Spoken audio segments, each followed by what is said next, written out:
Hello everyone, I am Jack and I'm back. And for some strange reason, the video just stopped on me last time, so I am picking up from where it stopped. And I took advantage of the break and went ahead and put that motor in place. And then there's that motor. And they are both wired to the Y and the Z. So if we go to the Z, and you saw this in the previous video, I think. Let me zoom in. There we go. All right, so this one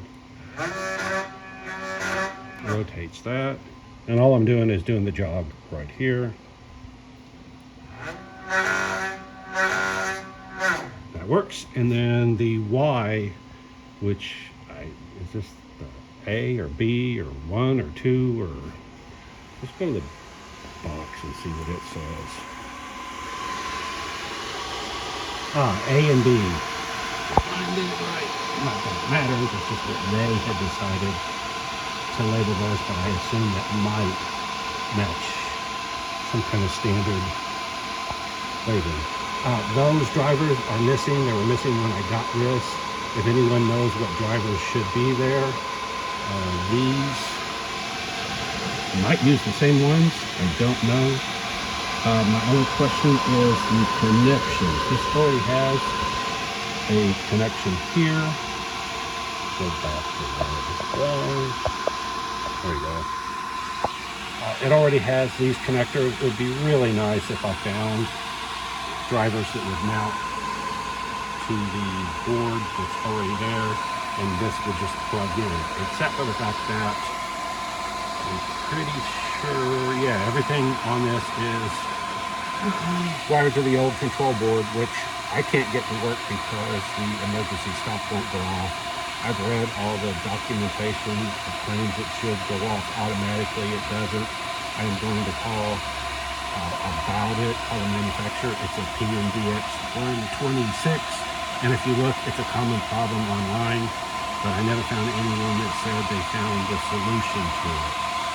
I may hook up an emergency stop, don't know.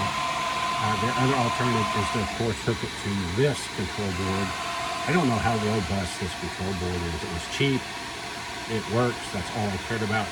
Same way with the driver that I showed you previously. It's cheap, it works, and I just needed it for testing reasons. So if you had input on whether I should continue using this one or stop using this one, I would love to be able to hook that one back up, if that's possible, if I can get that emergency stop thing to work. The other thing is, there is no indication on, well, I'll be darned. Previously that had no display. Now it has a display.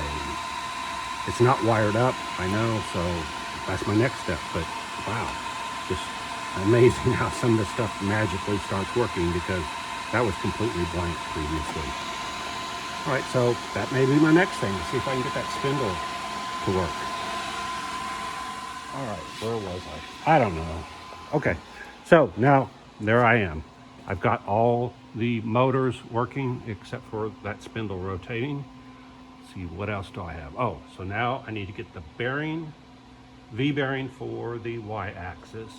I need to get another gear for the Y axis. I need to lower the whole thing so that the Z motor will fit without running into the cross braces up there. And I think, oh, and then of course I need to run all the wires and clean everything up and all of that.